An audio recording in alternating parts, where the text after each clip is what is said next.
కృష్ణం వందే జగద్గురు. జై గురుదేవ. మా ఆత్మీయుడైన సాయి సోదరుని మాట ఏమంటే, భగవద్గీత ఉపనిషత్ సారమే, ప్రాక్టికల్ నాలెడ్జే. కానీ భాగవతం వచ్చేటప్పటికి ఇది థియరీలాగా తేలిపోతుంది అని. ఎంత లోతైన మనోభావన కాదు, మననం చేస్తే ఉబికి వచ్చిన భావన. అది మననం యొక్క శక్తి. అనాదిగా భగవద్గీతని ఎవరు వ్యాఖ్యానించినా అది వారి హృదయంలో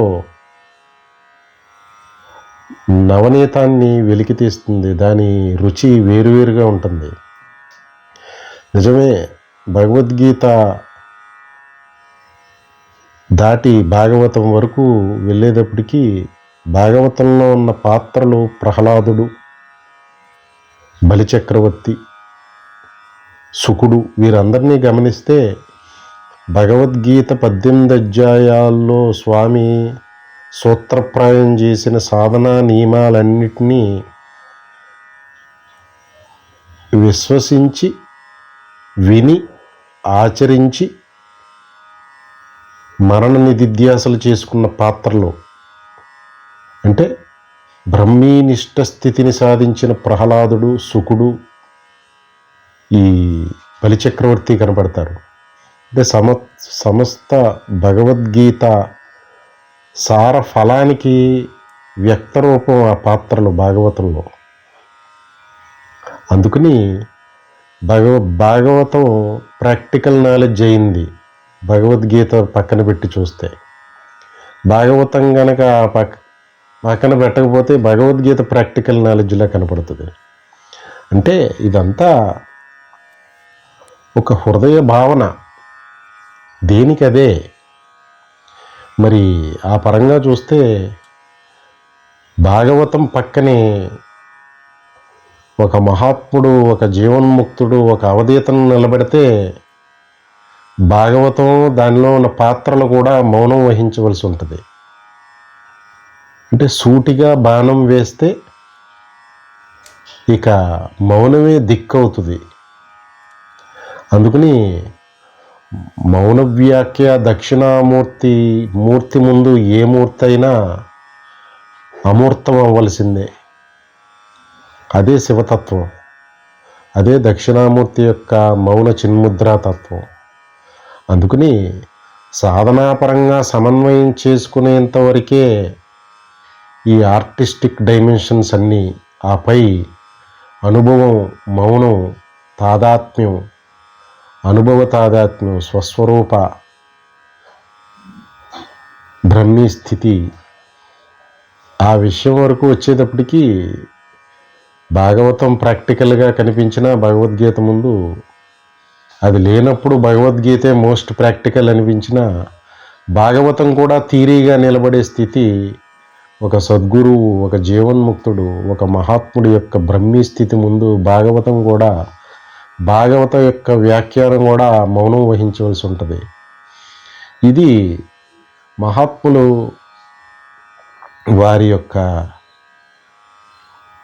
అనుభవ స్థాయి, స్వస్వరూపంతో రమించే ఆ ఏకీభావ స్థితి నుంచి దిగి వచ్చి కరుణతో వ్యక్తం చేసిన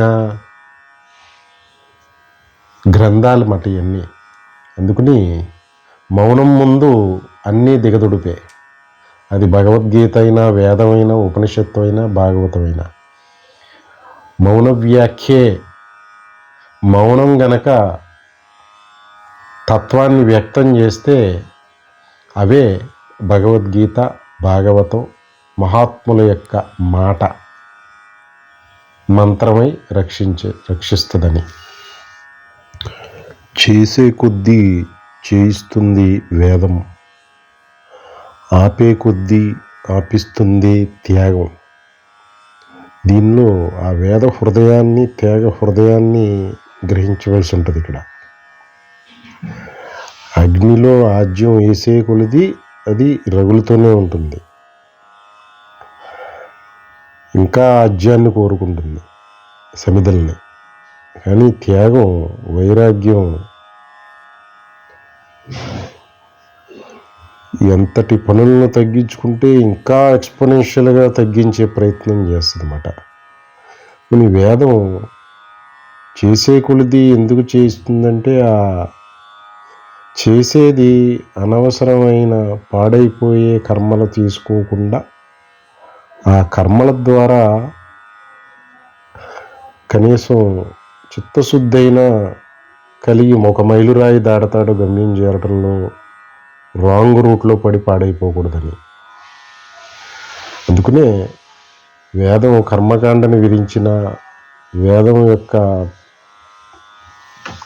అంత్యభాగం ఉపనిషత్తుని చెప్పిన అంతా కూడా సాధకోద్ధరణకే, చేసే కొలది మటుకి చేయించటం అనే వేద హృదయం అర్థమైతే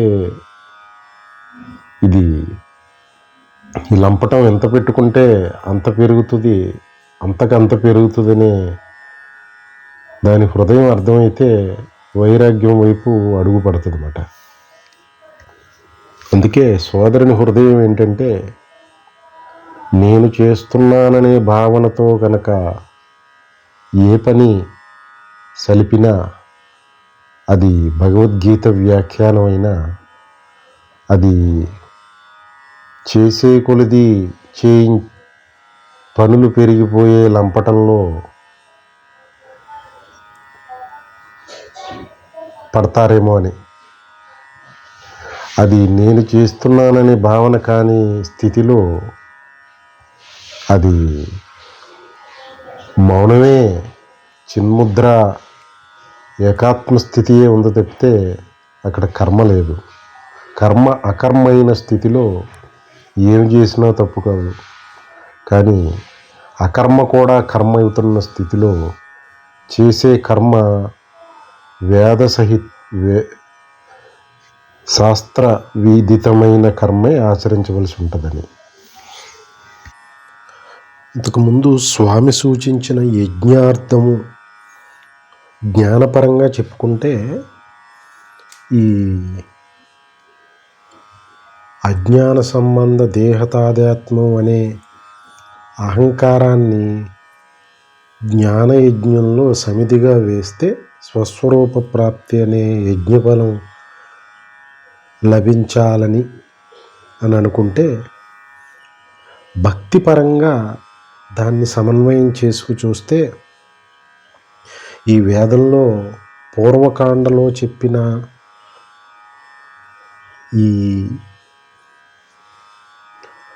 కర్మలు, యజ్ఞాలు ఇవన్నీ కూడా ఈ మనుష్యుడు ఏదో ఒక మనసుకు తోచిన పని పాడైపోకుండా చిత్తశుద్ధికి కారణహేతు అయ్యే పని చేయించేటందుకు కర్మలను విధించిందని అనుకున్నట్టు, జ్ఞానపరంగా చూసుకుంటే అది అందరికీ అంతుపట్టే విషయం కాదు.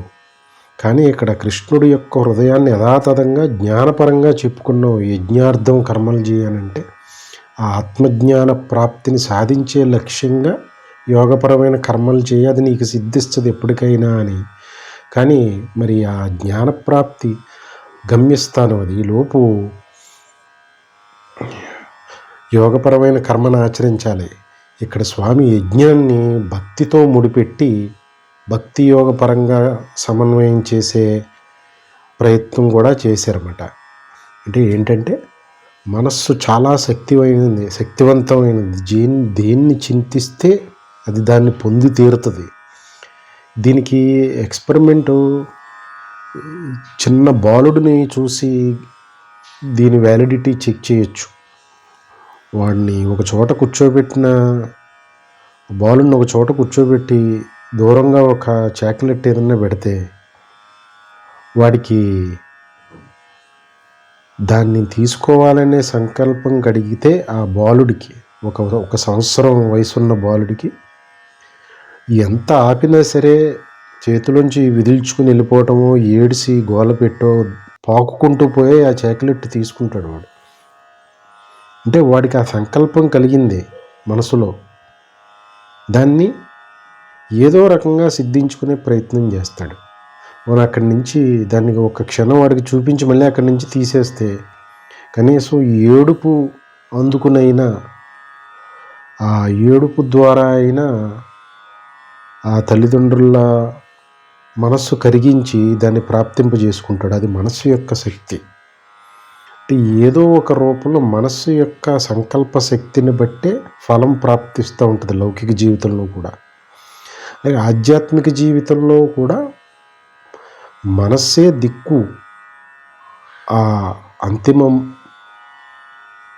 బ్రహ్మీ స్థితిని పొందటానికి. మనస్సు యొక్క శక్తి ఆధారంగా లౌకిక జీవితంలో ఏది అనుకుంటే ఎలా సాధిస్తాడో మనిషి, ఆధ్యాత్మిక జీవితంలో కూడా అంతిమంగా మనస్సును ఆధారం చేసుకుని జలపవలసిన సాధనే.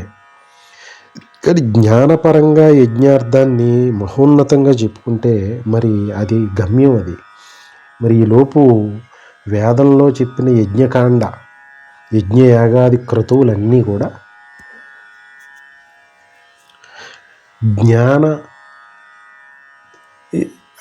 వాటి హృదయం ఈ జ్ఞానపరమైన యజ్ఞార్థం ఏది సూచించామో దాన్ని సాధింపజేయటానికే. కానీ అంతటి చైతన్య స్థాయి లేదు. అందుకని భక్తి ప్రధానంగా, భక్తిని ఆధారంగా చేసి చెప్పిన యజ్ఞయాగాది క్రతువులయ్యి.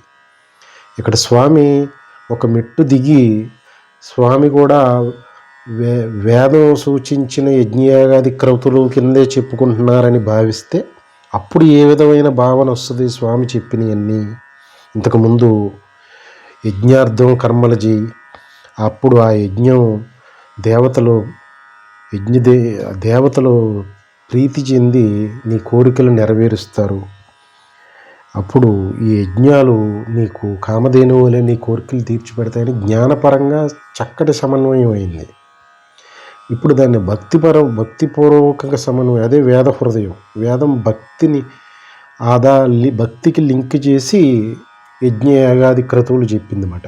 భగవంతుడు ఆ కోణంలో ఒక్క క్షణం వేద హృదయపరంగా భగవంతుడు చెప్తాడని భావిస్తే అప్పుడు ఒక ఇష్టదేవత, ఆ యజ్ఞ అధిదేవత పరంగా మనస్సు భక్తి భావనతో నిండి ఉన్న దశలో ఆ యజ్ఞాన్ని భౌతికపరమైన ఈ యజ్ఞం యొక్క సమిధులు, ఈ దేవతా వృక్షాల నుంచి సేకరించిన కట్టెలు, ఆ యజ్ఞక్రతువులో వాడే, హోమంలో వాడే ఈ నెయ్యి వంటి వస్తువులు తోటి యజ్ఞం చేస్తున్నాడని అనుకున్న మనస్సు అంతా ఒక దేవత మీద లగ్నమై ఉంది భక్తి భావనతో.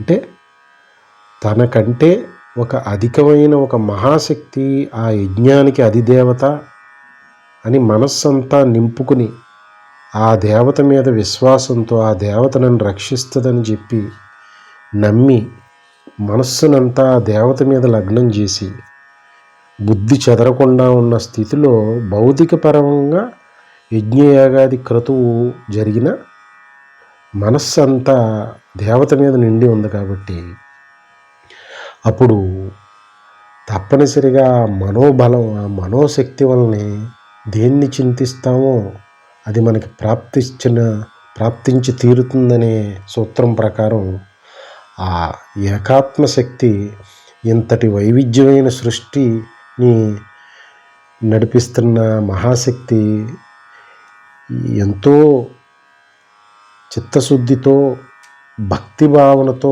ఒక దేవత మీద మనసును లగ్నం చేసి ఆ దేవతను ప్రసన్నం చేసుకునే ప్రయత్నం చేస్తున్నప్పుడు ఆ ఉన్న ఏకాత్మశక్తి దేవతా రూపంలో రాలేదా? తప్పక వచ్చి తీరుతుంది. ఎందుకంటే ఎంతోమంది మహాత్ములకి వారి ఇష్టదైవ దర్శనం భౌతిక రూపంలో జరిగిందన్నమాట.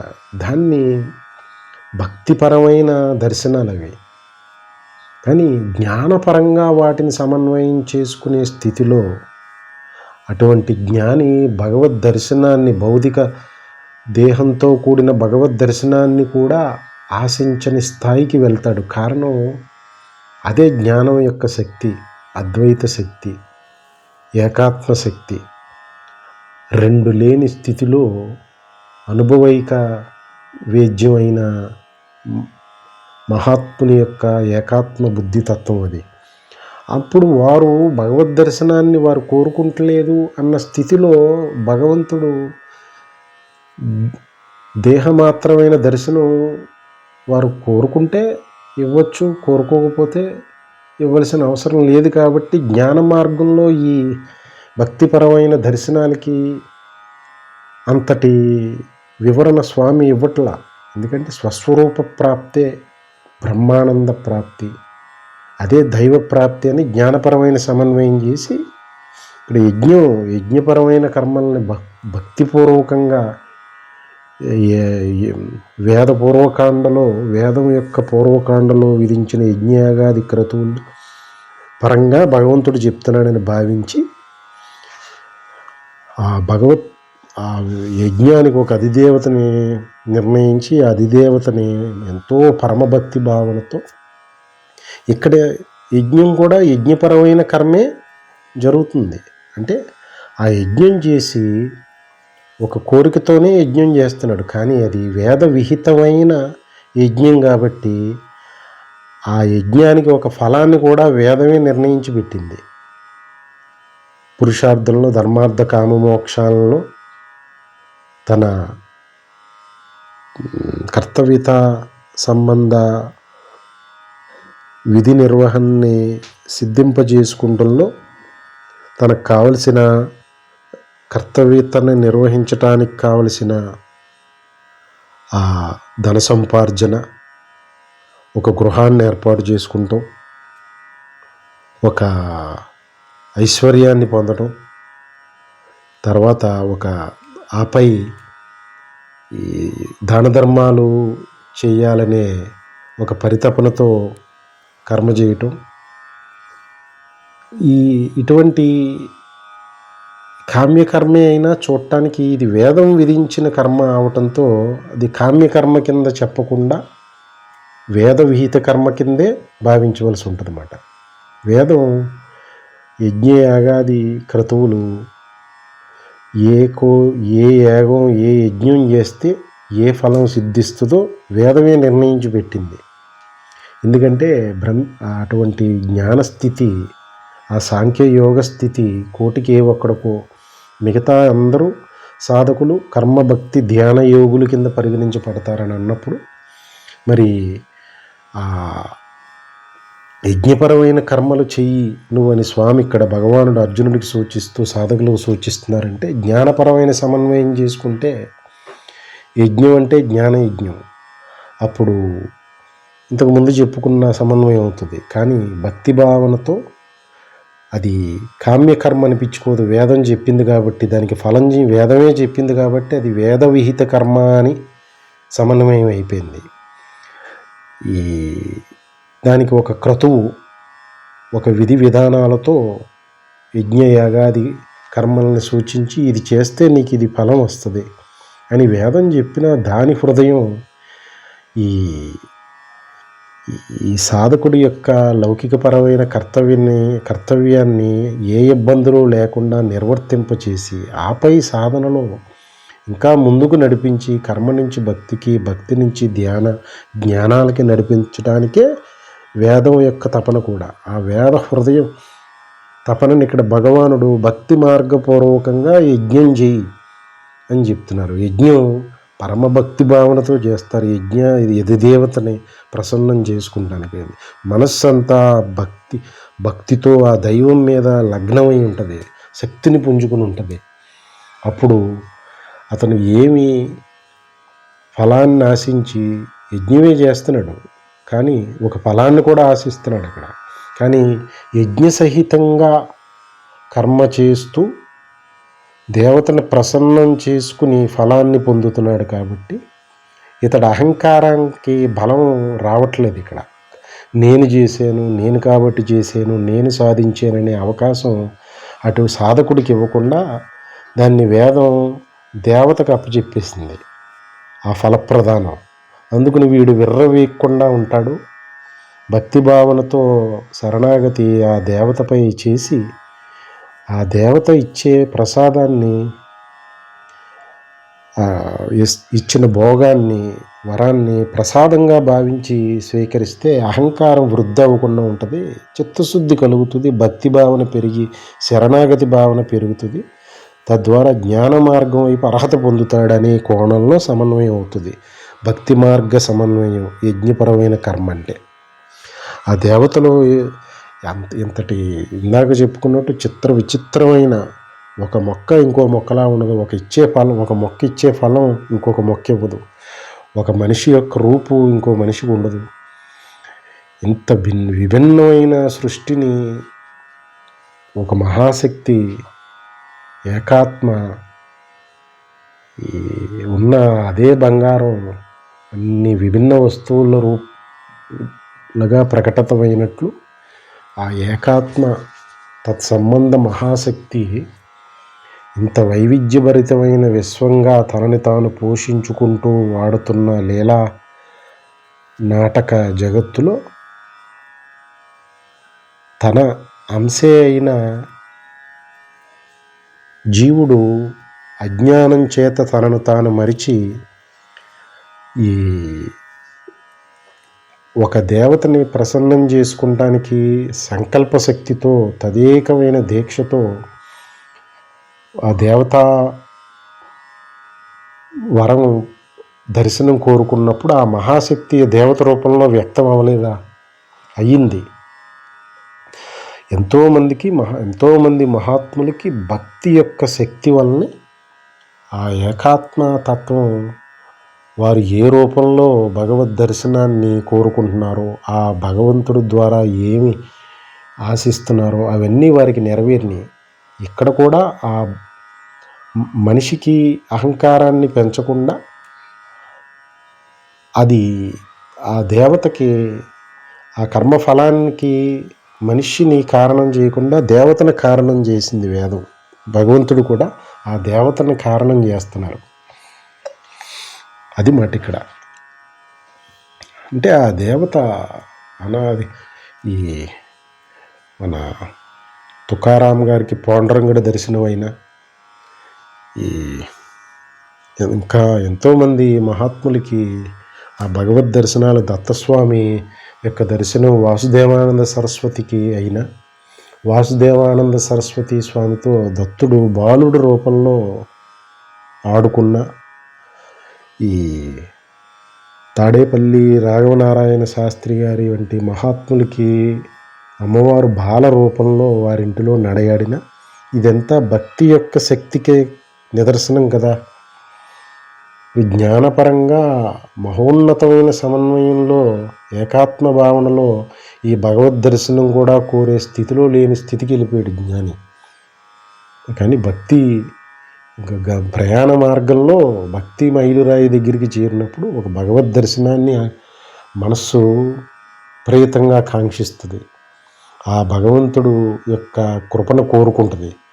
ఆ మహాశక్తి ఆ సాధకుడు భక్తి మార్గంలో అతని యొక్క సాధనా తీవ్రత, మనస్సు యొక్క ప్రబలమైన విశ్వాసం ఆధారంగా ఏకాత్మతత్వం వ్యక్తం అవుతుంది భక్తికి భగవద్ రూపంలో. అవే అనాదిగా ఆ భక్తుల యొక్క భక్తి శక్తిని బట్టి ఏకాత్మతత్వం అనేక భగవద్ రూపాల్లో ఈ భూమి మీద ఈ ఉద్భవించి భక్తులకు దర్శనం ఇచ్చిందన్నమాట. ఆ పరంగా కూడా సాధకుడికి పురోగమనమే జరుగుతుంది. ఇది ఇది శాస్త్ర విదిత కర్మే అవుతుంది. ఇక్కడ యజ్ఞం భౌతికపరమైన యజ్ఞమే. ఈ యజ్ఞంలో వేసే క్రతువు, నెయ్యి, ఆ కట్టెలు అన్నీ పడుతున్నాయి. మనోయజ్ఞం కాదు, జ్ఞానయజ్ఞం కాదు, భౌతికపరమైన యజ్ఞమే. కానీ మనస్సు అంతా భక్తి భావనతో భగవత్మయం అయిపోయింది. అప్పుడు ఆ భక్తి, ఆ మనస్సు, ఆ ఏకాత్మని ఏకాత్మతత్వాన్ని భగవద్ రూపంలో దర్శింపజేసుకుంటుందన్నమాట. తన కోరికల్ని భగవంతుడి చేత నెరవేరేలా చేసుకుంటుంది. పిల్లవాడు ఏడిచి తల్లిదండ్రులు దాచిన చాక్లెట్ని రాబట్టుకున్నట్టు. అది తద్వారా మరి ఇందాక స్వామి సూచించినట్టు దేవతలు తృప్తి పడతారు, ఆ దేవతలు నీకు కావలసింది అనుగ్రహిస్తారు అని చెప్పి తర్వాత ఇలాగా నీకు భోగం ప్రసాదిస్తారు దేవతలు. ఆ భోగాన్ని నువ్వు దేవతలకు అర్పించకుండా, వారికి నివేదన చేయకుండా నువ్వు దాన్ని అనుభవిస్తే దొంగవవుతావు అని చెప్పి అంటల్లో భక్తిపూర్వక సమన్వయం ఏంటంటే ఇందాక అనుకున్నట్టు ఆ సాధించిన యజ్ఞం చేసి సిద్ధింప చేసుకున్న ఆ ఫలం ఆ భగవంతుడి యొక్క శక్తి ద్వారా నీకు ప్రసాదించబడింది. వరప్రసాదం అది. నువ్వు నీ శక్తితో నువ్వు సంపాదించుకున్నది కాదు. అందుకని దాన్ని భగవత్ ప్రసాదంగా భావించు అని అంటల్లో అర్థం ఏంటంటే దాని యొక్క ఫలానికి మన శక్తి, మన భుజబలానికి, మన తెలివితేటలకి ఆపాదించుకున్న అహంకారం ఎక్కడ పెరిగిపోతుందో అది పరమ అధోగతి పాలు చేసేస్తుందని చెప్పి భక్తిపూర్వకంగా కూడా సమన్వయం చేసుకున్న అది నీకు ఏవైతే ఫలం యజ్ఞం చేయటం వల్ల ప్రాప్తించిందో అది ఆ దైవానికి నివేదన చేసి నువ్వు అనుభవించాలి అని అన్నప్పుడు దైవానికి కృతజ్ఞతాభావంతో ఒక భోజనం మనం తింటున్నా ఒక ముద్ద నోట్లో పడే ముందు అమ్మవారికి నమస్కారం చేసుకుని, తల్లి నీ దైవాల్ని నా దేహం నిలబడే ఈ ఆహారం నాకు అందింపజేసావు, నీ దైవాల్ని నేను ఈ ఆహారాన్ని స్వీకరించి నా కర్తవ్యతా సంబంధ కర్మలను నిర్వహించి నేను జీవిత లక్ష్యాన్ని చేరే సాధన చేయగలుగుతానని చెప్పి కృతజ్ఞతతో ఆహారాన్ని భుజించటం అన్నమాట ఇక్కడ స్వామి చెప్తున్నది. అంతేకాకుండా నేను ఉద్యోగం చేశాను, నేను వ్యాపారం చేశాను, నాకు వచ్చిన డబ్బులతో నేను బియ్యం కొనుక్కున్నాను, కూరగాయలు కొనుక్కున్నాను, పప్పు ధాన్యాలు కొనుక్కున్నాను, ఇందులో భగవంతుడిది ఏముంది అని అంటే దొంగవ నువ్వు అని స్వామి. అప్పుడు శక్తినంతా మన యొక్క శక్తి మీద మనం ఆధారపడుతున్నట్టుగా నడుస్తున్నాం అన్నమాట. అది లౌకిక జీవులు చేసే పని ఇదే. వాళ్ళ చదువుని, వాళ్ళ ఉద్యోగాన్ని, వాళ్ళ వ్యాపారాన్ని, వాళ్ళ ధనాన్ని చూసుకుని మతంతో అన్నీ నేను కొనుక్కుని నేను సాధించుకుంటున్నాను కదా అని అస్తిత్వం నాస్తిక భావంతో మాట్లాడుతూ ఉంటారన్నమాట. ఆ నాస్తిక భావమే పరమ అజ్ఞానానికి నిదర్శనం. అప్పుడు వారు దొంగలతో సమానం. లౌకికులంతా అస్తిత్వాన్ని నమ్మని అజ్ఞానులందరూ దొంగలే అని స్వామి ఇక్కడ చెప్పకనే చెప్తున్నారు. అందుకని భక్తి ప్రధానం. అప్పుడు మన శరణాగతి భావన పెంపొందించి అహంకారణ శక్తిని కోల్పోతూ ఆ దైవం యొక్క రక్షణని పొందే ప్రయత్నం చేయటంలో ఆ క్రమంలో చేసిన ఏ కర్మైనా ఆ దేవత ప్రసన్నానికి మనల్ని పాత్రుల్ని చేసి అది ఇచ్చినప్పుడు ఆ దేవత మీద ఎంతో కృతజ్ఞతాభావంతో నీ దయ తల్లి, నీ దయ తండ్రి అన్న భావనతో అన్నం స్వీకరించిన, ఒక భోగాన్ని, గృహాన్ని కొనుక్కున్న, ఒక వాహనం కొనుక్కున్న, పుత్రుల విద్య పట్ల ఒక కర్తవ్యాన్ని నిర్వర్తింపజేసుకున్న, వారి వివాహాల పట్ల కర్తవ్యాన్ని నిర్వహింపజేసుకున్న, ఇదంతా భగవంతుడి ప్రసాదం, భగవత్ కృప వలనే, భగవత్ శక్తి వలన నెరవేరుతున్నాయని కృతజ్ఞతాభావంతో ఆ భోగాలను అనుభవిస్తూ కర్తవ్య నిర్వహణ చేస్తూ ఉంటాడు తనకు లభించిన ఈ ధనధాన్యాల్ని, ఈ భోగాల్ని. అప్పుడు దొంగ అవడు, వాడు భక్తిపూర్వకమైన భక్తుడు అవుతాడు. అన్నీ భగవంతుడు దైవం ఆ దేవత రూపంలో, అతని ఇష్టదేవత రూపంలో అతనికి ప్రాప్తిస్తున్నాయనే భావనలో ఉంటాడు. ఆ శక్తి, ఆ ఏకాత్మతత్వం కూడా అతని భావనకు అనుగుణంగానే వ్యక్తమై రక్షిస్తుంది కూడా. అది అనాదిగా జరుగుతుంది. ముఖ్యంగా ఈ భరతభూమి, ఈ పుణ్యభూమి, పూజా గది అనబడే ఈ భరతభూమిలో భగవంతుడు రక్తమాంసాలతో ఎంతోమంది భక్తులకి దర్శనమిచ్చిన సన్నివేశాలు ఎన్నో ఉన్నాయి కదా. అన్నెందుకు, భగవంతుడే రక్తమాంసాలతో దేహం ధరించి నడయాడిన భూమి కదా. కృష్ణుడిగా, రాముడిగా, షిరిడీ సాయిగా, సత్యసాయిగా ఎన్ని అవతారాలు. దత్తాత్రేయ సాంప్రదాయంలో వచ్చిన అవతారాలు అన్నీ ఇన్ని కాదు. అందుకని జ్ఞానపరమైన సమన్వయమైన యజ్ఞం అనగా, భక్తిపరమైన సమన్వయం అనగా అది అంతిమ హృదయం ఒకటే భగవానుడిది. గమ్యస్థానాన్ని చేరేలా చేయటం, మార్గంలో మైలురాల్ని జాగ్రత్తగా దాటింపజేయటం, ముందుకు వెళ్ళే ప్రయత్నం చేస్తే యజ్ఞశిష్టాసిన సంతో ముచ్యంతే సర్వకిల్బిషై భుంజతే తే త్వగం పాపా ఏ పంచత్యాత్మకారణాత్ అంటున్నారు స్వామి. ఇందాక చెప్పినట్టే దొంగవవుతావు నువ్వు ఆ దేవతకి అర్పించకుండా తింటే అని చెప్పిన దానికి కొనసాగింపుగా ఆ యజ్ఞం చేయటం వలన నీకు లభించిన అన్నం ఏదైతే ఉందో దాన్ని తినే పురుషులు శ్రేష్ఠులు వారు అన్ని పాపాల నుండి ముక్తులవుతారు అని చెప్పి, అలా కాకుండా యజ్ఞశిష్టాన్నాన్ని యజ్ఞశేషాన్ని యజ్ఞం ద్వారా లభించిన ఆ తనకనక వస్తు వాహనాలు భోగాన్ని యజ్ఞ ఫలం కింద యజ్ఞ దైవానికి నివేదించి తిన్నవారు శ్రేష్ఠ పురుషులు, వారి పాపం నుంచి విముక్తులవుతారని చెప్పి అలా చేయకుండా, ఆ విధమైన భావనలో లేకుండా కేవలం శరీరాన్ని పోషించుకుంటాం కొరకే ఆహారాన్ని సమకూర్చుకుంటూ ఉన్నవారు మహా పాపం చేసిన వాళ్ళు అవుతున్నారు. వారు తిన్నది కూడా మహా పాపమే సుమా అంటున్నారు స్వామి చాలా కఠినంగా. అంటే ఇక్కడ పాపం అంటే పడగొట్టేది, దానికి యథార్థమైన స్వామి హృదయం పడగొట్టేది పాపం. అంటే పడగొట్టే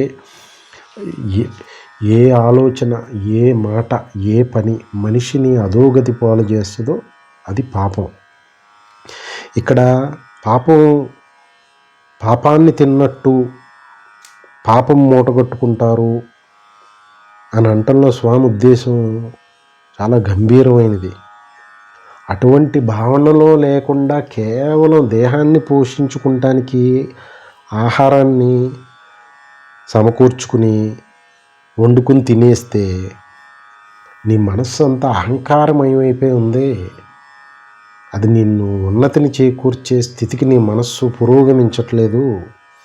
అప్పుడు నీ భావన, నీ పనులన్నీ కూడా నిన్ను పతనం వైపు అడుగులు వేస్తాయి. ఆ పరంగా నువ్వు పాపాత్ముడివి, తిన్నదంతా పాపం తింటున్నావు అంటున్నారు. అన్నాను కూడా. మరి శ్రేష్ఠుడు ఎవరయ్యా అంటే ఇందాక చెప్పిన వాడు. ఈ ఒక క్షణం జ్ఞానపరమైన సంపార్జన, జ్ఞాన అనుభవపరంగా ఇక్కడ మౌనమే, బోధ లేదు. బ్రహ్మనిష్ఠుడైన జీవన్ముక్తుడైన జ్ఞానానుభవ స్థితునికి కాదు భగవానుడు చెప్తుంటా. సాంఖ్యయోగి అంటే జ్ఞానయోగాన్ని అవలంబిస్తున్న ఇంకా అనుభవం కాని యోగికి జ్ఞానపరంగా సమన్వయం చేసుకుంటే స్వామి హృదయం ఏమంటే, ఎప్పుడైతే దేహతాదాత్మ్యం అనే అజ్ఞానం అనే సమిధిని జ్ఞానయజ్ఞంలో దహింపజేసేమో లభించే ఫలం స్వస్వరూప ప్రాప్తి. దాన్ని సాధింపజేసుకుంటాలో అతను ఏ కర్మ చేసినా ఇంకా దాన్ని అనుభవం చేసుకోవాలా. దాని పూర్వాపరాలన్నీ అర్థమైనాయి జ్ఞానయోగికి, సాంఖ్యయోగికి. ఆ అనుభవాన్ని కూడా సిద్ధింపజేయటానికి వాడుకి సూచన ఇక్కడ చెప్పే స్వామి హృదయం ఏమంటే, అటువంటి స్థితిని కనుక సిద్ధింపజేసుకుంటే అప్పుడు వాడు అన్ని పాపాల నుంచి విముక్తులవుతాడు అంటున్నాడు. ఇంకా ఎందుకు అవ్వడు విముక్తుడు? వాడి మనస్సు దేహతాదాత్మ అనే అజ్ఞానం సమిద జ్ఞానయజ్ఞంలో ఆహుతైపోయింది. అక్కడ మనస్సు లేదు, బుద్ధి లేదు, ఉన్నది ఏకాత్మే.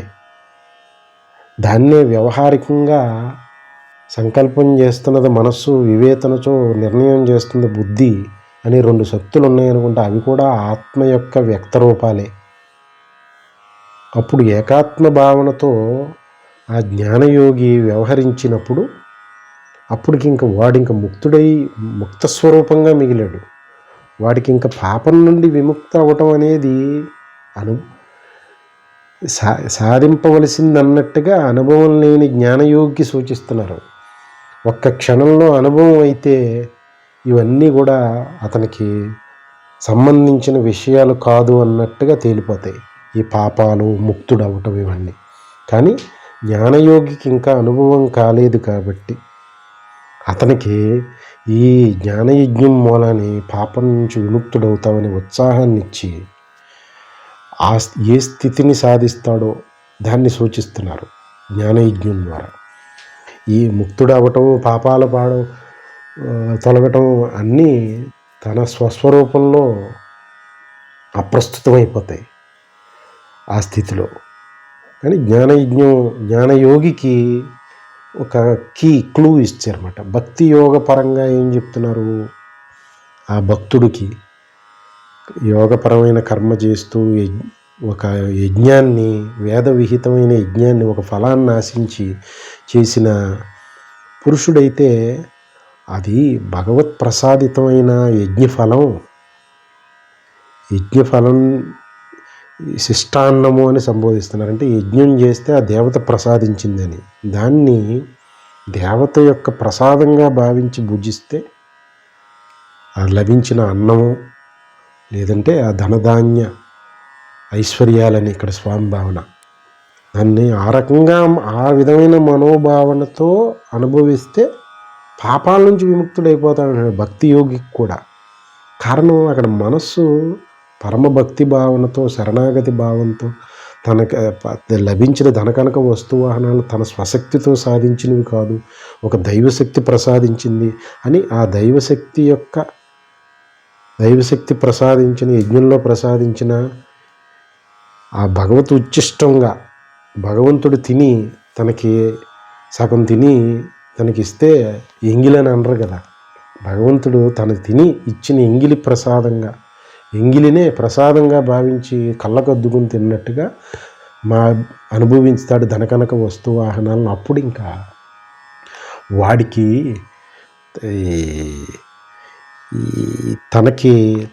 తన శక్తికి ఈ సంపాదన, ఈ ఐశ్వర్యం ఆపాదించుకోడు కాబట్టి పాపం అంటదు, అంటే పడగొట్టదు వాడి మనస్సు ఇంకా ఉన్నతుడిని చేస్తుంది, ముక్తుడయ్యే స్థితికి తీసుకెళ్తుందని చెప్తున్నారు. భక్తి భావనతో యజ్ఞం చేసిన కేవలం ఆ శరణాగతి శక్తి మనస్సుకి చిత్తశుద్ధిని కలిగజేస్తుంది, శరణాగతిని కలిగజేస్తుంది. అప్పుడు వాడు ముక్తుడు అవటానికి కారణం అవుతుంది. అది యజ్ఞశిష్టాన్నం కింద భుజిస్తే, అంటే ధనకనక వస్తువులను భగవత్ ప్రసాదంగా భావించి అనుభవిస్తే. తప్పు కాదు అనుభవించటం.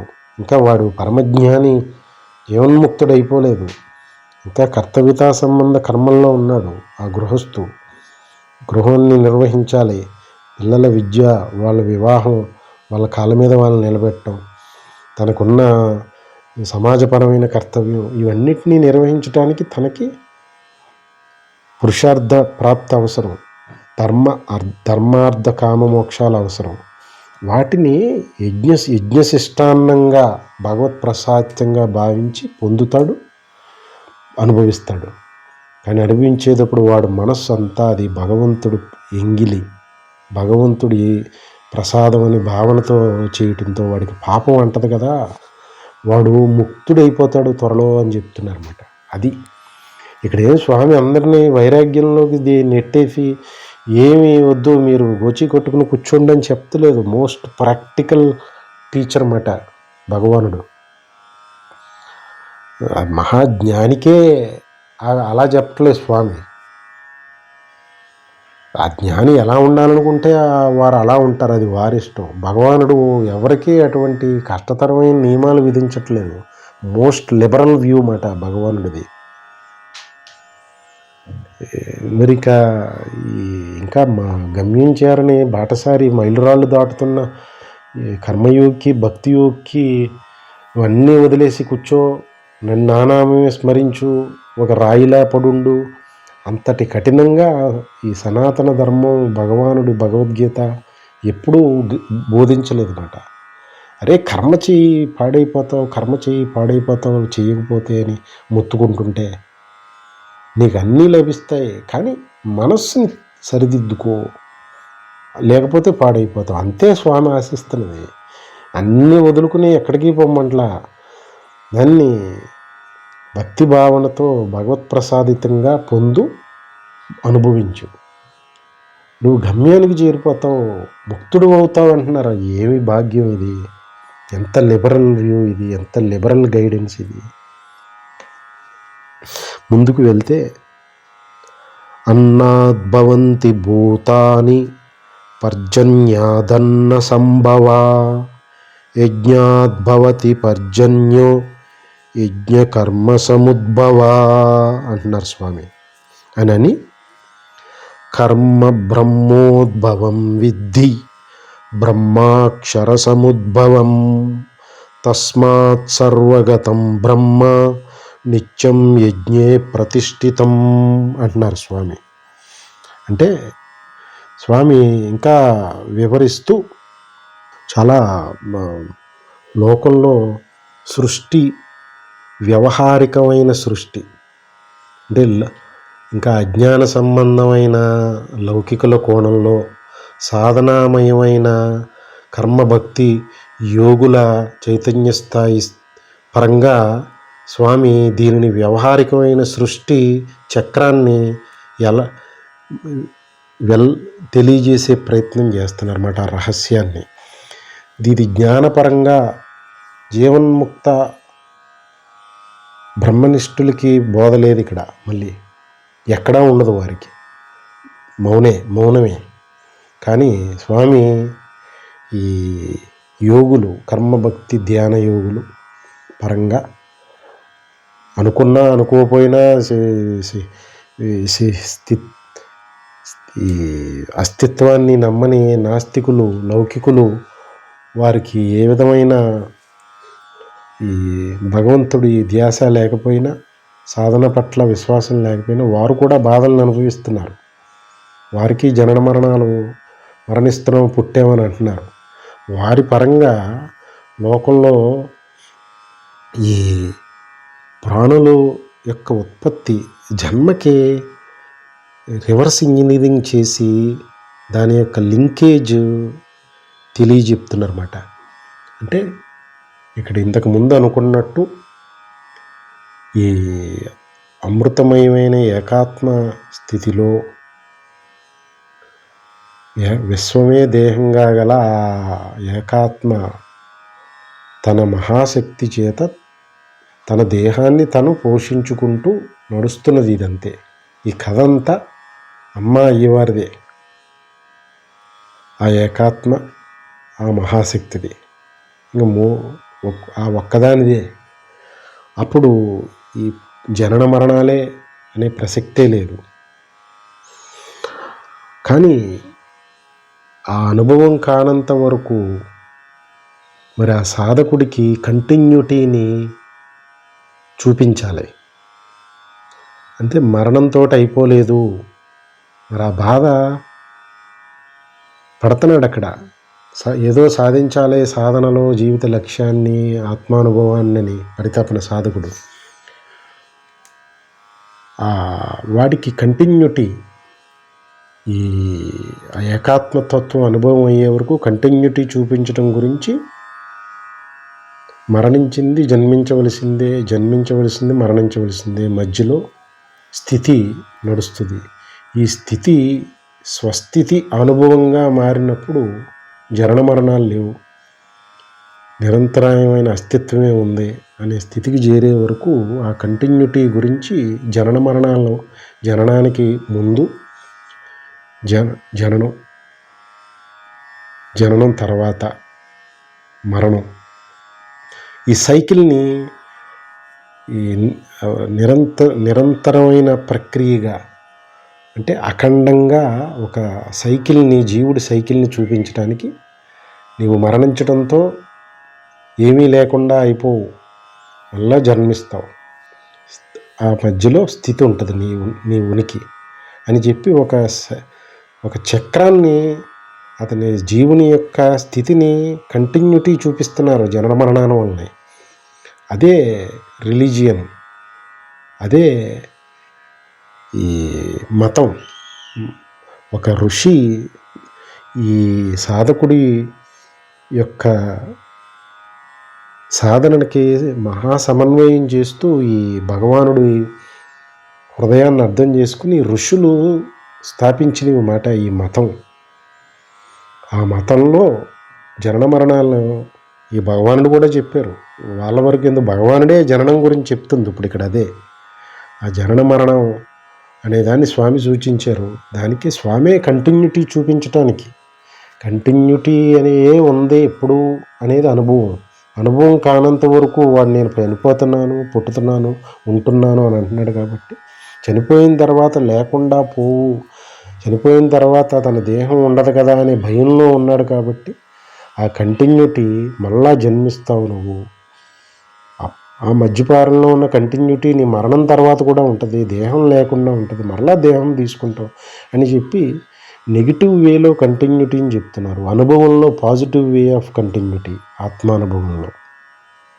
ఇక్కడ నెగిటివ్ వే ఆఫ్ కంటిన్యూటీని చెప్తూ స్వామి ఈ సమస్త పిపీలికాది పర్యంతం చేవ నుంచి మనుషులు, జంతువులు, సమస్త జీవులన్నీ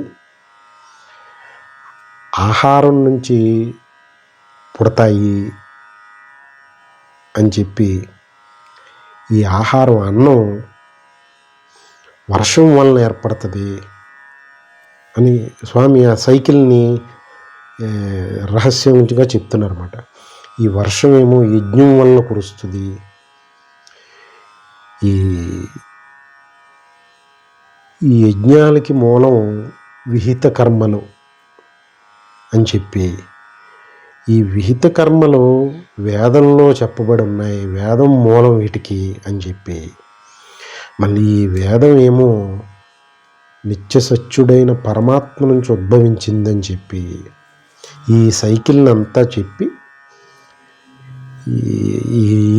ఈ కొసని పరమాత్మను పెట్టి, ఆ కొసని ప్రాణుల్ని పెట్టి, మధ్యలో ఈ అన్నం, వర్షం, విహిత కర్మ, వేదం మధ్యలో పెట్టి ఏం చెప్తున్నారంటే, అందుకని ఈ పరమాత్మ నుంచి ప్రాణులు ఇంత లింకేజ్ ఎస్టాబ్లిష్ చేసుకుని వస్తున్నాయి. అందుకని ఈ సచిదానంద స్వరూపమైన పరమాత్మ సర్వకాల సర్వావస్థల యందు ఈ యజ్ఞంలో ప్రతిష్ఠుడై ఉంటారు అంటున్నారన్నమాట. మళ్ళీ యజ్ఞ ప్రాముఖ్యతని చాలా గంభీరమైన కోణంలో చెప్తున్నారు. భగవంతుడు యజ్ఞాల్లో ఉంటాడు అని చెప్తున్నారు స్వామి. ఇప్పుడు చెప్తున్న విషయాన్ని భక్తి భావనతో, ఇందాక వేద హృదయపరంగా, భక్తి మార్గపరంగా సమన్వయం చేసుకోవాలి. ఒక అధిదేవత, ఒక మహాశక్తి, ఒక దైవాన్ని మధ్యలో పెట్టి, అటువంటి దైవభక్తితో, దైవం మీద మనసు లగ్నం చేసి విశ్వాసంతో తనకు శరణాగతి చేసిన కోణంలో స్వామి చెప్తూ, ఈ ప్రాణులన్నిటికీ అటుపైన ఆ థ్రెడ్కి, ఆ మూలని ప్రాణులు పుట్టడానికి పెట్టి, ఈ థ్రెడ్ యువతల మూలని పరమాత్మ, ఆ దైవం, ఆ మహాశక్తిని పెట్టారన్నమాట. అంటే ఈ మహాశక్తి నుంచి వేదాలు వచ్చినాయి ఈ పరమాత్మ నుంచి. ఆ వేదంలో విహిత కర్మలు చెప్పారు. ఆ విహిత కర్మలు ఈ యజ్ఞాన్ని సూచిస్తాయి, యజ్ఞయాగాది క్రతువుల్ని. ఆ యజ్ఞయాగాది క్రతువులు చేస్తే వర్షం పడుతుంది. వర్షం వలన ఆహారం లభిస్తుంది. ఈ సస్యాలు, అన్నం లభిస్తుంది. అన్నం నుంచే ప్రాణులు పుడతాయని చెప్తూ ఈ మధ్యలో ఈ లింక్ అవతల ప్రాణులు, యువతల పరమాత్మ అంటే మధ్యలో యజ్ఞాన్ని సూచిస్తూ స్వామి ఈ భగవంతుడు ఆ మహాశక్తి నుంచే వేదాలు వచ్చినాయి కాబట్టి, ఆ వేదంలో విహిత కర్మలు చెప్పడం వల్లే యజ్ఞాలు జరిగినాయి కాబట్టి ఆ యజ్ఞం భగవత్ స్వరూపమే. ఆ పరమాత్మ భగవంతుడు సర్వదా ఎల్లప్పుడూ యజ్ఞంలో ప్రతిష్ఠుడై ఉంటాడు అని చెప్తున్నాడు. అంటే భగవంతుడు సూచనే యజ్ఞం. ఆ యజ్ఞం జీవులకి పుట్టుకకు మూలమైపోయింది. మధ్యలో కూర్చుని, మధ్యలో ఆ థ్రెడ్కి ఆ మూలన ప్రాణులు, ఈ మూలన దైవం, మధ్యలో యజ్ఞం ఉంటే, యజ్ఞం భగవంతుడు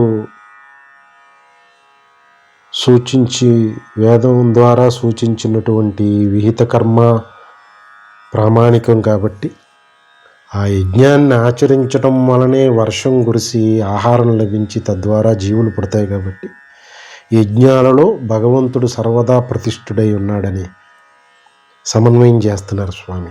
అంటే యజ్ఞపరమైన కర్మలను ఆచరించు అని చెప్తే అది భగవంతుడు నీకు సూచించిన కర్మ, భగవంతుడు విధించిన కర్మ అని. అంటే యజ్ఞంలో భగవంతుడు నిరంతరం ఎందుకు ఉంటారో సూచిస్తున్నారు. ఒక్క క్షణం జ్ఞానపరమైన సమన్వయం చేసుకుంటే అనుభవజ్ఞాని కాదు, వాడికి బోధ లేదు, వాడే భగవత్ స్వరూపం. సాంఖ్యయోగి జ్ఞానాన్ని సిద్ధింపచేసుకోలేకుండా ఉన్న పరితపన పడుతున్న సాంఖ్యయోగి, జ్ఞాన మార్గ అర్హుడు, వాడికి స్వస్వరూప ప్రాప్తి లభించినప్పుడు లభించే స్థితులన్నీ సూచనాత్మకంగా చెప్పారు. మరి లౌకికపరమైన ఇంకా భక్తిపరంగా కర్మయోగి, భక్తి యోగి పరంగా, యోగుల పరంగా, ధ్యానయోగి పరంగా సమన్వయం చేసుకుంటే లౌకికంగా జరుగుతున్న వ్యవహారం, ప్రాణుల పుట్టుక మరణం చూస్తున్నాం. ఆ ప్రాణుల పుట్టుకకి ఒక practical related sequential linkage establish చేసి ఇదయ్యా ప్రాణుల పుట్టుక, వాటంతటది జరిగిపోతుంది అనుకున్నావా? నాస్తికులు వాళ్ళు చెప్పేది ఇదే. పుడుతున్నారు, చనిపోతారు, చనిపోతే పోయింది, అక్కడతోటి చేసిన పాపాలన్నీ పోతాయి, దేహం ఉండగా వన్ లైఫ్ ఎంజాయ్. ఇది మా నాస్తికుల స్టోరీ లైన్ ఫర్ లైఫ్. అక్కడ అసలు స్వామి చాలా ఎక్కడికక్కడ చాలా సీరియస్గా ఖండిస్తున్నారు కదా ఆ భావనని. చోట పాపం చేసిన వాళ్ళు అవుతారు, పాపం తిన్న వాళ్ళు అవుతారు, మూఢులు, అజ్ఞానులు అని ఆ తెగే మాట ఇదంతా. ప్రతి చోట పడతాయి తిట్లు. ఆ తిట్లుని ఆశీర్వచనంగా భావించి లౌకిక జీవితం నుంచి ఆధ్యాత్మిక జీవితం వైపు, సాధనా జీవితం వైపు అడుగులు వేయాలి. అది స్వామి తపన.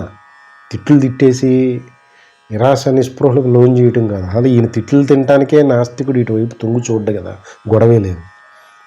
ఒక్కసారి తొంగి చూసేయడం, ఎప్పుడన్నా ముందు తిట్లు వినపడతాయి, అప్పుడు ఎందుకు తిడుతున్నారో అని బాధలు పడి దెబ్బలు తిని చూసాడేమో వింటాడు మాట. అప్పుడు తిట్లు సూచనల కింద మారతాయి. తర్వాత ఆ సూచనలు ఆచరిస్తే అప్పుడు దైవ రహస్యం బట్టబయలవుతుంది అన్నమాట.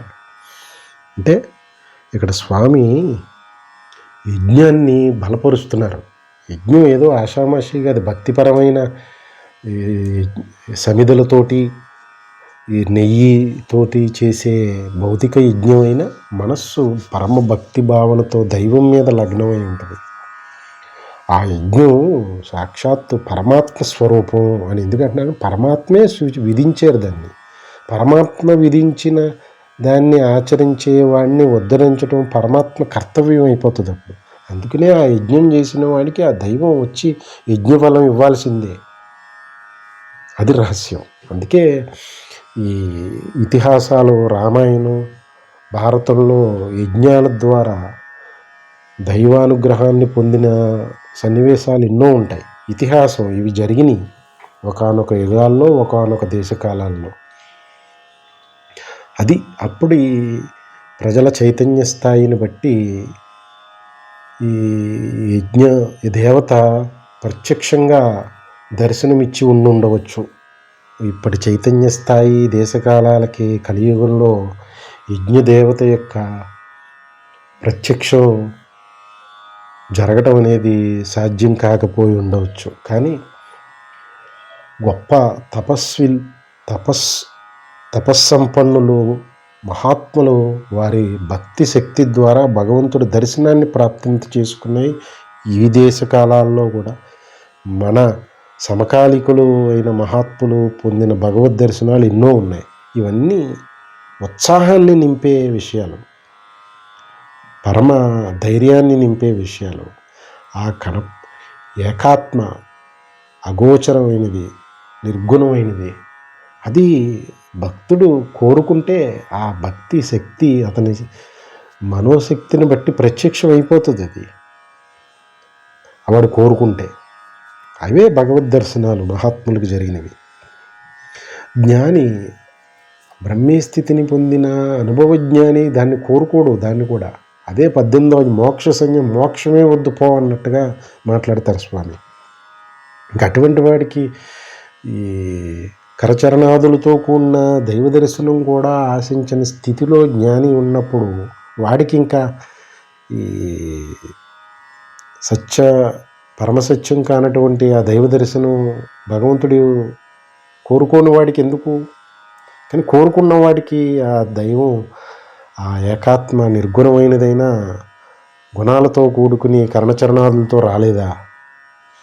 అందుకని దైవం యజ్ఞం దైవస్వరూపం. ఆ యజ్ఞంలో దైవం స్థిరప్రతిష్ఠుడై ఉంటారు అనేది ఇంత రహస్యం, ఇంత లింకేజ్, ప్రాక్టికాలిటీ చూపిస్తున్నారు స్వామి. అది విశ్వాసం, భక్తి ద్వారానే ఈ గురి కుదురుతుంది అన్నమాట. అంటే ప్రాణుల యొక్క పుట్టుకకు యజ్ఞం చేస్తే భౌతికపరంగా చూసిన జ్ఞానపరంగా సమన్వయం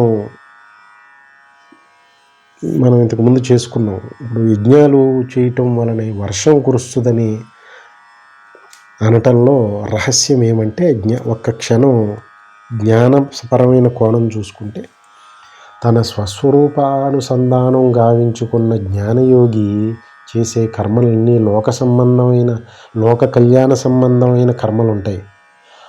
స్వార్థపరమైన కర్మలు ఉండవు. వాడు అప్పుడు ధర్మపరమైన కర్తవ్య నిర్వహణ చేస్తూ లోక కళ్యాణార్థం కర్మలు చేయదలుచుకుంటే చేస్తూ సమస్త ఈ ధర్మబద్ధమైన జీవనాన్ని కొనసాగిస్తున్నప్పుడు ప్రకృతికి ఆటంకం, ప్రకృతికి భంగం కలగదు.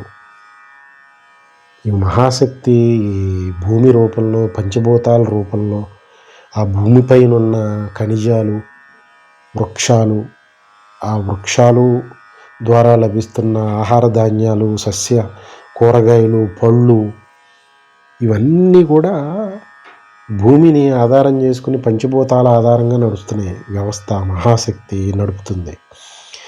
ఈ స్వార్థపరమైన కర్మలో యజ్ఞపరం కాకుండా జ్ఞానపరంగా సమన్వయం చేసుకుంటున్నాం కాబట్టి యజ్ఞపరంగా అంటే దాని యజ్ఞపరంగా చూసుకున్న అటువంటి జ్ఞాని కర్మలను వదిలిపెట్టేసి ఈ నైష్కర్మ్యం అని చెప్పి ఈ నిత్యకర్మలు, కర్తవ్య కర్మలను మానినప్పుడు ప్రకృతికి ఆ భంగం కలుగుతుంది. ఈ ప్రకృతి ఈ జీవుల యొక్క సమన్వయంతో నడుస్తుంది. ఆ ప్రాణులు ప్రకృతి ప్రాణుల్ని పెంచి పోషించుకుంటున్నాయి. అదే ఇంతకుముందు స్వామి సూచించారు. ఒకళ్ళనొకళ్ళను సంరక్షించుకుంటూ నిస్వార్థ భావనతో శక్తిని పెంపొందింపజేసుకుంటారు యజ్ఞపరమైన కర్మలు చేసేవాళ్ళని. అది ఇక్కడ లింక్ పెడుతున్నారు స్వామి. అంటే ఈ ధర్మ జ్ఞానయజ్ఞపరంగా ఆత్మానుభవాన్ని సాధించినప్పుడు తన యోగపరమైన కర్మలు చేస్తూ ఉంటూ అందరూ ఇటువంటి స్థితిని జ్ఞానయోగపరమైన సిద్ధిని సాధించి యోగపరమైన కర్మలు అంటే కర్తవ్యతా సంబంధ కర్మలు, లోక సంబంధ, కళ్యాణ సంబంధ కర్మలు చేస్తున్నప్పుడు ఈ ప్రకృతిలో ఉన్న పంచభూతాలకి, భూమి మీద ఉన్న వృక్షాలకి, ఖనిజాలకి భంగం కలగదు తన చర్యల వలనే వాటికి ఏ విధమైన భంగం కలగకుండా తన పనిని తను చేసుకొనిచ్చే వీలు కలుగుతుందన్నమాట. వీడేమి వాటిని పెంచి పోషించక్కర్లా, ప్రకృతి స్వతహా తనంతట తాను సమృద్ధిపరుచుకుని నడిపిస్తుంది. మన దేహంలో ఏ ఆర్గాన్ని మనం నడిపింది లేదు, అదే నిదర్శనం. కానీ వెళ్ళి చేతి వేలిని కత్తితో కోసుకుంటే ఇది ప్రకృతి చేసింది కాదు, మన బుద్ధి చాంచల్యం చేత చేసుకున్నది. అలాగే వెళ్ళి ప్రకృతిలో వృక్షాన్ని ఖండించటం, భూమిలో ఉన్న గనుల్ని ఒక ప్రణాళికాబద్ధం కాకుండా అవసరాలకి మించి తీయటం, ఈ జలవనరుల్ని సద్వినియోగం చేసుకోకుండా ఉండటం, వీటి వల్ల ప్రకృతికి బుద్ధి చాంచల్యత భంగం కలిగిస్తూ ఉంటామన్నమాట. జ్ఞానయోగి కల్పించే అవకాశమే లేదు. ఎందుకంటే లోక కళ్యాణ సంబంధమైన కర్మలు ఈ ప్రకృతికి ఏ భంగం కలగకుండా వీలైతే ప్రకృతికి సహకరిస్తూ చేసుకుంటూ వెళ్తాడు. అందువల్లనే ఈ ప్రకృతి కాలానుగుణంగా ఒక కాలచక్రం, వేసవకాలం, వర్షాకాలం, శీతాకాలం, ఆ సైకిల్ దెబ్బతినకుండా ప్రకృతి తన పనిని తాను చేసుకుంటూ ఉండే వీలు కల్పించిన వాడు అవుతాడు జ్ఞానయోగి. దానివల్లనే వర్షాకాలం ఆ 4 నెలలు వర్షాలు పడితే పంటలకు అది చాలు. ఈ నదులు, వాగులు నిండి, జలాశయాలు నిండితే సంవత్సరం పొడుగునా అక్కడున్న భూమి వాతావరణాన్ని బట్టి ఎన్ని పంటలు పండాలో అన్నీ పండుతాయి. అకాలమైన వర్షాలు రావటం, పడవలసినప్పుడు పడకపోవడం అనే స్థితి ఉండదు జ్ఞానయోగాన్ని సిద్ధింపచేసుకున్న జ్ఞానుల వ్యవహారం మూలనే. భక్తి పరంగా అప్పుడు వర్షాలు పడతాయి, అప్పుడే కదా ఈ ఆహారం, అన్నం ఇవన్నీ దానిని తిని శక్తిని పుంజుకుని ప్రకృతి కార్యంలో నిమగ్నమైనప్పుడు దైవరహస్యం చేత జరుగుతున్న జననం ఇదంతా ప్రాణులన్నిటిది. దీన్ని ఎంత లింక్ ఎస్టాబ్లిష్ చేస్తున్నారు స్వామి అంటే, ఆహారం పండాలంటే వర్షాలు ఉండాలి. వర్షాలు యజ్ఞాల వలన పొందుతాయని. జ్ఞానయజ్ఞం అంటే ఇంతకు ముందు చెప్పుకున్నాం, భక్తిపరమైన యజ్ఞం చేసిన వాడు కూడా ప్రకృతికి ఏ విధమైన ద్రోహం చేయడు, అపకారం తలపెట్టడు భక్తుడు కూడా. అప్పుడు వర్షాలు వాటంతటా అవే పడతాయి. వీడు యజ్ఞం చేస్తే వర్షం పడుతుంది అని సూచించటంలో స్వామి హృదయం ఏమవుతుందంటే, ప్రకృతికి భంగం కలగకుండా వాడు ఏదో ఫలాన్ని ఆశించి వేదంలో చెప్పిన విహిత కర్మను చేస్తున్నాడు, దాన్ని భగవత్ప్రసాదంగా స్వీకరిస్తున్నాడు. దాని ప్రకృతిలో సమతుల్యత దెబ్బతిందు. భక్తి యోగి పరంగా సమన్వయం చేసుకున్న ఈ స్వామి చెప్పిన ఈ సైకిల్ని, ఇంటిగ్రేటెడ్ లింకేజ్ని, ప్రకృతికి భంగం కలగదు ప్రకృతి నియమాలకి. అప్పుడు వర్షాలు సమృద్ధిగా కురుస్తాయి, అప్పుడు ఆహారం సమృద్ధిగా పండుద్ది, అప్పుడు ప్రాణులు పుట్టుక జరుగుతుంది తద్వారా. మరి యజ్ఞంకి చేయటానికి వేదంలో కనుక పూర్వకాండలో యజ్ఞయాగాది క్రతువులు చెప్పటమే కారణమైంది కాబట్టి, ఆ వేదం భగవంతుడి నుంచి వచ్చింది కాబట్టి, భగవంతుడు యజ్ఞస్వరూపుడు, యజ్ఞంలో స్థిర ప్రతిష్ఠుడై ఉన్నాడు. అంటే నీవు జ్ఞానయజ్ఞం చేసిన, భక్తి యజ్ఞం చేసిన, ఇవన్నీ కూడా భగవంతుడు ఆజ్ఞని శిరసావహించి జీవనాన్ని గడుపుతున్నావు అని అర్థం. అప్పుడు ప్రకృతి నియమానుసారంగా తన పని తను చేసుకుంటూ సృష్టిని తాను కాపాడుకుంటుంది. తన దేహాన్ని తను కాపాడుకోలేదా? వేరొకటి మీద ఆధారపడి వేరే బాడీగార్డ్ ద్వారా మనం దేహాన్ని రక్షించుకోవాలంటే అది ఎప్పుడూ భయంతో కూడుకున్నది. మన దేహాన్ని మనం రక్షించుకునే ఎప్పుడూ మనకు కాన్ఫిడెన్స్. వెహికల్ మనమే నడుపుతుంటే ఎప్పుడూ ధైర్యంగా ఉంటుంది. వేరే వాళ్ళ చేతిలో మన వాహనం పెట్టి కూర్చుంటే నిరంతరం భయంగానే ఉంటుంది, అది ఎంత గొప్ప డ్రైవర్ అయినా. అది మాట ఇక్కడ. అంటే యజ్ఞపరమైన కర్మ చెయ్యి అని సూచిస్తే ఆ యజ్ఞం ఎవరనుకుంటున్నావు? సాక్షాత్ దైవస్వరూపం. దైవం యొక్క సూచనే యజ్ఞం. జ్ఞాన యజ్ఞం అయినా భక్తి యజ్ఞం అయినా తద్వారా ప్రకృతికి ఆటంకం కలగదు. తన ఆలోచనలు, తన మాటలు, తన కర్మలు. జ్ఞానయోగిది, భక్తి యోగి యొక్క ఆలోచనలు, మాటలు, కర్మలు ప్రకృతికి భంగం కలగకుండా ఉంటే చాలు. భంగం కలిగించినప్పుడే వర్షాలు పడవలసినప్పుడు పడకుండా, సైకిల్ దెబ్బతినేసి ఈ పడకూడని సమయంలో పడి పంటల పండని స్థితులు, కరువు కాటకాలు ఏర్పడతాయన్నమాట. అందుకనే దానినే ఈ ఫిజికల్ ఒక మహాశక్తి తనంతట తానుగా నిర్వహిస్తున్న ఈ సిస్టంలో భంగం కలిగించడమే ప్రకృతి విపత్తులు. చాలా కారణాలు ప్రకృతి విపత్తులకి కారణాలు. ఇప్పుడు ఇవన్నీ ఒక అజ్ఞానులు, అస్తిత్వాన్ని నమ్మని వాళ్ళు, ఒక యజ్ఞపరమైన కర్మలు చెయ్యని వాళ్ళు వారు అని స్వామి ఇక్కడ భావన. వారి ద్వారా సైకిల్ సిస్టమ్ దెబ్బతినేస్తుందని, ఆ సైకిల్ స్వామి సూచించిన సిస్టమ్ దెబ్బతినేస్తుంది.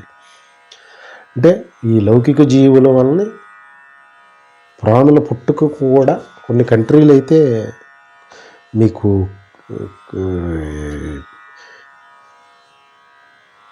ఈ పుట్టించే శక్తిని కోల్పోతున్నారు యువత. కొన్ని కంట్రీల్లో ఒక ఫోర్కాస్ట్ ఎనాలిసిస్ పరంగా చూస్తే జనాభా తగ్గిపోయే అవకాశం కనపడి, సిస్టమ్, ఇండస్ట్రీస్, ఆ దేశమే కొలాప్స్ అయిపోయే పరిస్థితి కనపడి, మీరు పిల్లల్ని కంటే మీకు కానుకలు ఇస్తామని చెప్తున్నాయి. ఇదే ఈ లౌకిక జీవితం గడుపుతూ అస్తిత్వాన్ని నమ్మకుండా, భగవత్ అస్తిత్వాన్ని, శక్తిని నమ్మకుండా వారి అహంకారమైన గర్వపు చేష్టలు చేస్తున్న జీవుల వల్లనే జనన శక్తిని, ఆ ప్రాణుల యొక్క సృష్టి శక్తిని కోల్పోతున్నారు మనుషులు. దానికి కారణం వారు సరైన ఆహారం, శక్తిని పెంపొందించే ఆహారం లభించట్లేదు. దానికి కారణం వారు చేసిన ప్రకృతికి కలిగించిన ఆటంకం, భంగం వలన వర్షాలు యొక్క సైకిల్ దెబ్బతినేసింది. దీనంతటికీ కారణం వారికి భగవంతుడు ఏ రీతిని కర్మలు నిర్వహిస్తే ఉద్ధరింపబడతారో ఆ రీతిని యజ్ఞంలో సూచించారు వారు. భగవంతుడు వేదం ద్వారా తానే యజ్ఞస్వరూపి. కానీ అది ఆచరించట్లేదు కాబట్టి సైకిల్ దెబ్బతినేసింది. వారు ఆలోచనలు, మాటలు, కర్మలు ప్రకృతితోటి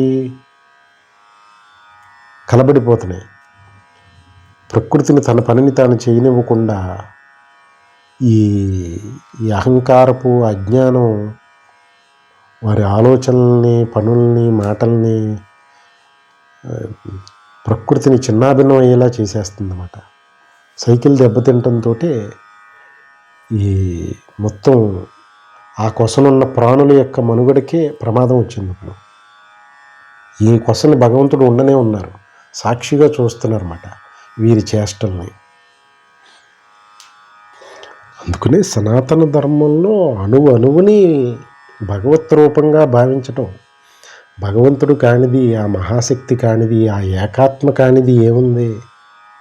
బంగారం కాని వస్తువు ఏదన్నా ఉంటుందా?